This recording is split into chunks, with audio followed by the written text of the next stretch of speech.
देश की बैकबोन के तौर पे काम करें। आज जब मैं पहले सेशन में बैठा था तो मैं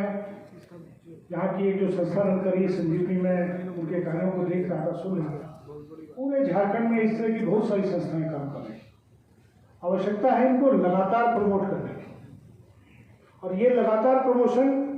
केंद्र और राज्य दोनों के समन्वय से ही संभव है। झारखंड में थोड़ी दिक्कत आ रही है, राज्य और केंद्र के बीच समन्वय में कमी है, और यही कारण है कि बहुत सारे काम अधूरे रह जाते हैं, नियमों में जटिलता आ जाती है, नए उद्योग चाहे तो छोटा हो चाहे बड़ा हो उसको स्टार्ट करने में परेशानी आती है। झारखंड में स्टार्टअप के क्षेत्र में बहुत बड़े काम नहीं हो पाए। झारखंड क्योंकि स्मॉल स्केल का गढ़ है एक तरह से, जैसे जमशेदपुर है, इधर बोकारो है, ये स्मॉल स्केल के लिए रास्ता देता है, आपको एक स्पेस उपलब्ध कराता है। लेकिन दुर्भाग्य यह है कि पिछले 20 सालों में जो बड़े उद्योग आए भी, या तो वो सिमट के रह गए राजनीतिक अस्थिरता के चलते, या फिर उसके कारण उन्होंने अपनी परचेजिंग स्थानीय उद्योगों से न करके झारखंड के बाहर के उद्योगों से की, और यहाँ के उद्योग छोटे उद्योग जो है वो मरणासन स्थिति में पहुँच गए, जिसमें BCCL भी है, CCL भी है, MPL भी है। ऐसे बहुत सारे संस्थान हैं जिन्होंने यहाँ के उद्योग को प्रमोट नहीं किया।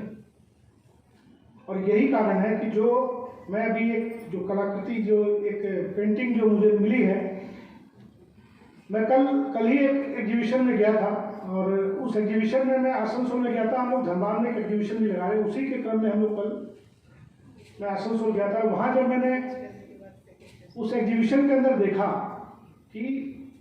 जो पेंटिंग्स आपने बनाई है उसके मुकाबले की पेंटिंगें वहाँ नहीं थी,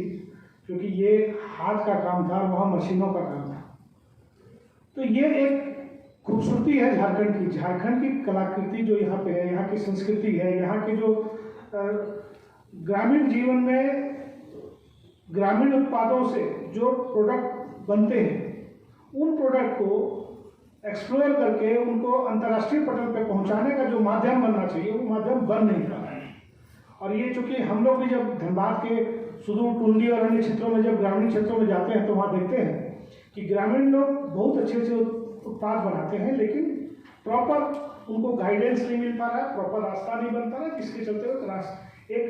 छवि नहीं बन पा रही है। झारखंड की छवि कई मायनों में खराब हो जाती है, जो कि झारखंड अगर अपने उत्पादों के, जैसे कि अगर हम लोग बात करें कि झारखंड खनिज के मामले में तो देश में अग्रणी स्थान रखता ही है, यहाँ के फल फूल सब्जियाँ, इस क्षेत्र में भी झारखंड के अंदर में बहुत स्कोप है। झारखंड की कलाकृतियों में, झारखंड की जो ग्रामीण क्षेत्रों में जो उनके हुनर हैं, उन हुनरों को निकाल के और झारखंड के ग्रामीणों में लगने वाले उद्योगों को उस क्षेत्र में होने वाले उत्पादों के साथ जोड़ के अगर उसको डेवलप किया जाएगा तो मुझे लगता है कि झारखंड के बराबर औद्योगिकरण की जो क्षेत्र है वो पूरे ईस्टर्न इंडिया में कोई भी नहीं हो सकता है। और ये जो भारत सरकार की पॉलिसी है, माननीय प्रधानमंत्री भी कहते हैं लुक ईस्ट और एक्ट ईस्ट वाली जो पॉलिसी कहते हैं, उसमें झारखंड जो है एक बड़ा रोल अदा कर सकता है। झारखंड को सही तरीके से ध्यान देने की आवश्यकता है, स्थानीय स्तर पे भी और राज्य के बाहर से मतलब केंद्र के स्तर पे भी विशेष ध्यान देने की आवश्यकता है। इवन ये कहें कि इसको स्पेशल स्टेटस की आवश्यकता है, क्योंकि हमारे पास सब कुछ है, सस्ता लेबर है, सस्ती ज़मीन है, बिजली की उपलब्धता ठीक है, यहाँ पे उत्पादन बिजली का अच्छा होता है, भले ही वो बिजली झारखंड के बाहर चली जाती है, झारखंड के लोगों को नहीं मिलती है, लेकिन उपलब्धता है। अगर सरकार कोऑर्डिनेट करे, बेहतर तरीके से उसका मूवमेंट करे, कि उसका ट्रांसमिशन सिस्टम बेहतर करे, तो झारखंड के अंदर किसी चीज़ की कमी नहीं है। हम लोग, मैं जब भूटान जाता था तो जब 90s की बात करता हूँ, 95 92